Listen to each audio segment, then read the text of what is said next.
Alright guys, this is 2014 number 4. I'm also posting this on both AB and BC, even though an AB person questioned it, asked a question about it, but we can go over it. Here we go.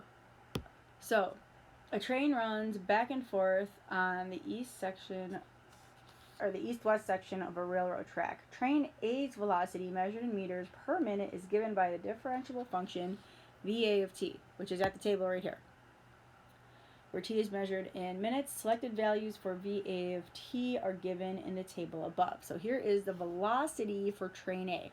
Think really quick. What do we know about velocity? Velocity.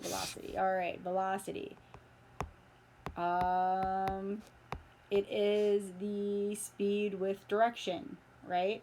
It is the derivative of position, right? So these are all things I'm thinking in my head right now as I'm going through this. I'm like, okay, what are all the things I know about velocity that's going to help me out? So now, part A. Find the average acceleration of train A over the interval from 2 to 8. Okay, so now what's acceleration? Acceleration is the derivative of velocity. All right? But I don't have a function here to take a derivative. But what do I know a derivative is? Derivative is slope. So really, it's asking me to take the slope going from 2 to 8, right?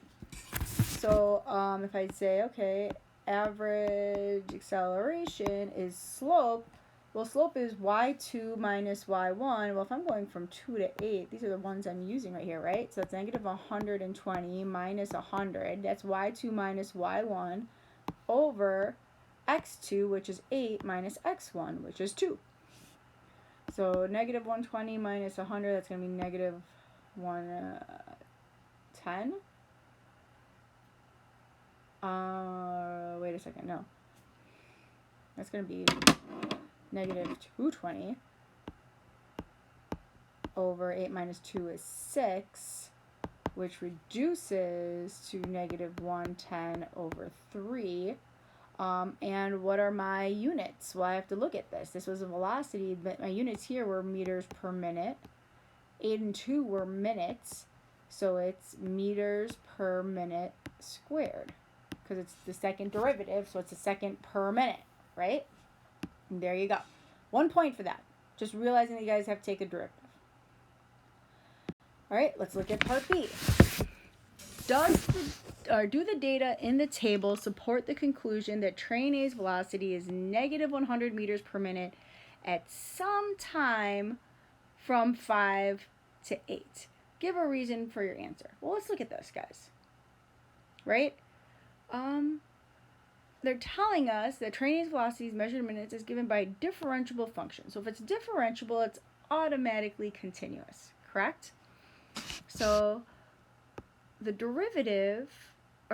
velocity at 5 equaled 40, and the velocity at 8 equaled negative 120. And negative 100 fits between 40 and negative 120, right? It's negative 120 is less than negative 100, which is less than 40. So this is that intermediate value theorem. This is way back in chapter 2. Got it? Which says, well, hey, the only way I can go from negative 120 to 40 is I have to pass negative 100. So you'd have to say, by the intermediate value theorem, which you guys can actually abbreviate this to IVT. That's a common thing, intermediate value theorem. There is a time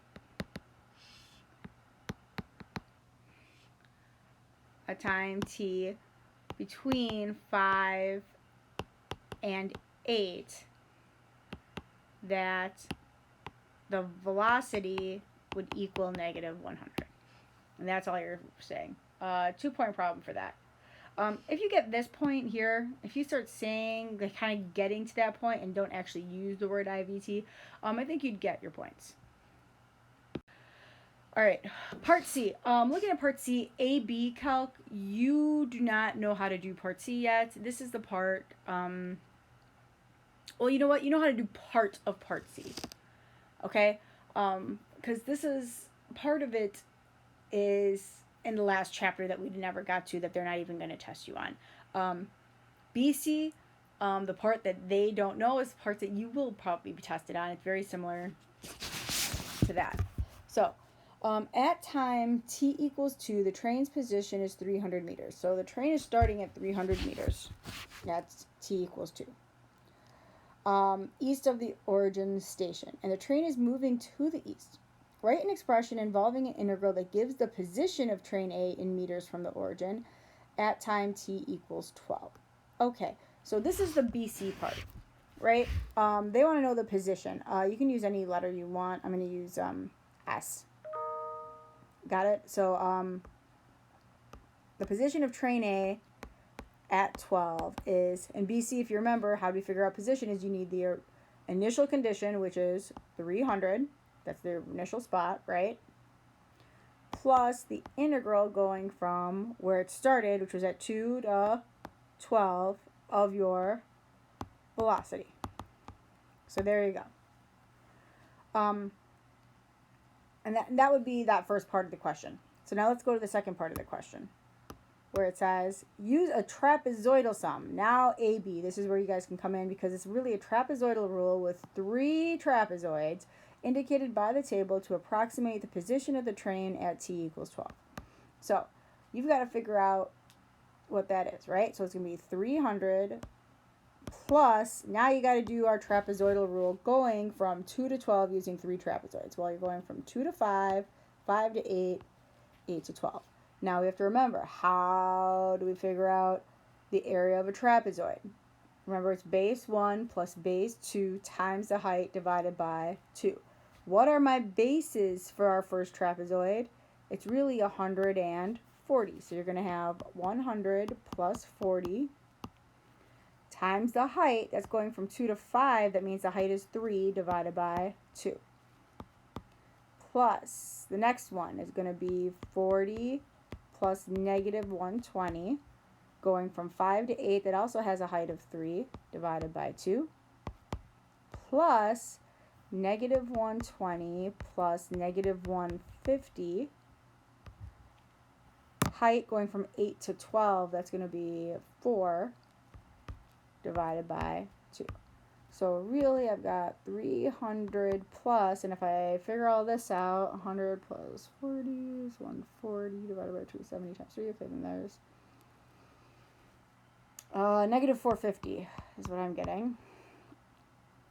And then 300 plus negative 450 is negative 150. And that's part C. So AB, you would have to remember how to do the trapezoidal rule, trapezoidal issue. That would be that whole big thing. BC, you have to remember to do the plus 300 plus the initial condition. All right, part D. A second train, train B, travels north from the origin station. At time t, the velocity of train B is given by VB of t equal to all that. So this is the velocity function for train B. Got it? At time t equals 2, the train is 400 meters north of the station. Find the rate in meters per minute at which the distance between train A and train B is changing time at t equals 2. So here's the deal. What's it saying?